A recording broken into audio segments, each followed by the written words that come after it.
कांग्रेस और बीजेपी ये दोनों एक दूसरे के दुश्मन है, राइट। लेकिन क्या होगा अगर मैं कहूं कि ये दोनों एक टाइम पे साथ में आ गई थी। अब कहानी शुरू हुई थी 2014 से थोड़ा पहले।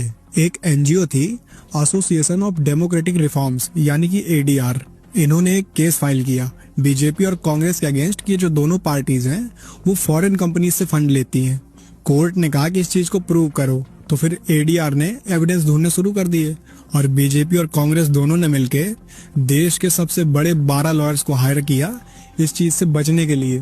पार्टीज दोनों अलग अलग हैं, लेकिन बचने के टाइम पे दोनों का एक ही नारा था कि कहीं ना कहीं से बस बच जाओ।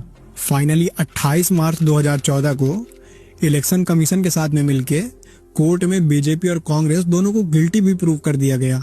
ऑर्डर दिया गया कि दोनों के खिलाफ 6 महीने के अंदर एक्शन लो। अब सोचो कोई आम आदमी होता तो उसे क्या होता, जेल भेज दिया जाता। पर ये तो भाई देश की सबसे बड़ी दो पार्टीज हैं, तो इनके साथ ये तो नहीं होने वाला था। तो यहाँ से कहानी ट्विस्ट लेती है। कांग्रेस और बीजेपी फिर से साथ में आ जाते हैं, पर इस बार लड़ाई कोर्ट रूम के अंदर नहीं बल्कि पार्लियामेंट के अंदर होती है। दोनों मिलके एक बिल पास कराते हैं जहाँ पे एफसीआरए एक्ट 2010 के अंदर एक छोटी सी लाइन को चेंज कर देते हैं, जहाँ पे ये जो फॉरेन फंडिंग थी वो इलीगल से लीगल बन जाती है। इसलिए अगली बार टीवी पे जब बीजेपी और कांग्रेस को लड़ता हुआ देखो और एक दूसरे को गद्दार बोलता हुआ देखो तो कांग्रेस और बीजेपी ये दोनों एक दूसरे के दुश्मन है, राइट। लेकिन क्या होगा अगर मैं कहूं कि ये दोनों एक टाइम पे साथ में आ गई थी। अब कहानी शुरू हुई थी 2014 से थोड़ा पहले। एक एनजीओ थी